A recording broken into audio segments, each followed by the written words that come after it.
गुजरात के गिर जंगल क्षेत्र में पिछले एक सप्ताह के दौरान 5 एशियाई शेरों की मौत के बाद वन विभाग में हड़कंप मच गया है। इनमें 2 शेर शावकों की मौत बेबेसिया वायरस के संक्रमण से हुई, जबकि 3 अन्य शेरों की मौत आपसी संघर्ष में हुई है।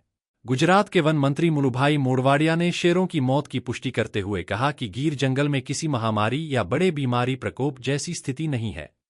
उन्होंने बताया कि बेबेसिया वायरस कीट के काटने से फैलता है और इससे प्रभावित जानवरों में कमजोरी, खांसी और नाक से स्राव जैसी समस्याएं देखने को मिलती हैं। वन विभाग और पशु चिकित्सकों की टीम संदिग्ध शेरों की पहचान कर उनका इलाज कर रही है, ताकि संक्रमण को फैलने से रोका जा सके। वन्यजीव के प्रधान मुख्य वन संरक्षक जयपाल सिंह ने कहा कि ये सभी घटनाएं अलग अलग हैं और वन्यजीवों में ऐसी घटनाएं सामान्य मानी जाती हैं। उन्होंने बताया कि शावकों की जीवित रहने की दर सामान्य तौर पर करीब 50% होती है।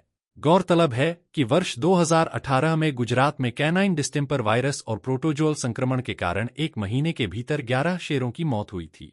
वर्ष 2025 की गणना के अनुसार गुजरात में एशियाई शेरों की संख्या 891 तक पहुंच चुकी है। इसी के साथ ही मध्य प्रदेश में बाघों की बढ़ती संख्या और सिकुड़ता जंगल बढ़ा रहा है बांधवगढ़ में मानव वन्यजीव का संघर्ष।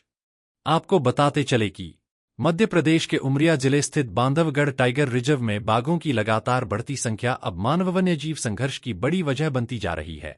जंगल का क्षेत्र सीमित होने और बाघों की संख्या बढ़ने से युवा बाघों को नई टेरिटरी नहीं मिल पा रही है, जिसके कारण वे अब जंगल से बाहर गांवों की ओर रुख कर रहे हैं। इसी क्रम में रविवार को एक बाघ बांधवगढ़ के बफर जोन स्थित खेरवा टोला गांव में घुस गया, जहां उसने एक महिला पर हमला कर उसकी जान ले ली। घटना के बाद इलाके में दहशत का माहौल है। वन्यजीव विशेषज्ञों के अनुसार बाघों के गांवों की ओर आने की एक बड़ी वजह पुराने वन्यजीव कॉरिडोर का खत्म होना भी है।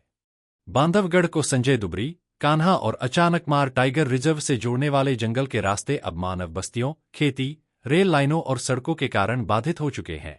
विशेषज्ञों का मानना है कि जब तक इन वन्यजीव कॉरिडोर को सुरक्षित और पुनर्जीवित नहीं किया जाएगा, तब तक इंसानों और वन्यजीवों के बीच संघर्ष की घटनाएं लगातार बढ़ती रहेंगी।